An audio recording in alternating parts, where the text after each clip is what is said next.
Angela French is 61 years old and lives in Northamptonshire, outside London. Her family convinced her that her primary care trust was moving too slowly, dealing with her medical condition. My daughter pushed me into having a private consultation with a top urologist in Oxford, which I did.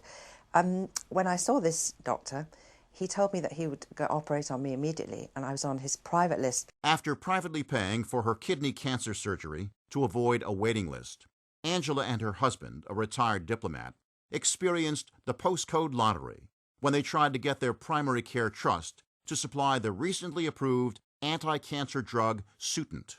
It was rejected immediately because my case was not deemed to be exceptional. And in fact, with these expensive drugs, most cases are not deemed to be exceptional in this area. You could live in another part of the UK and 95% of cases would be deemed exceptional and the drugs would be given out immediately.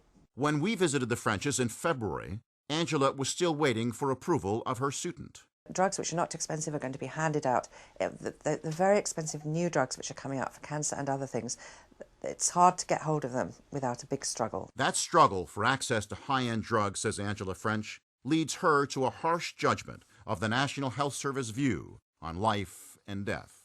The drug that's been prescribed for me is only a life-prolonging. It's not a cure. I think if it were a cure, there would be more sensitivity, even in today's system.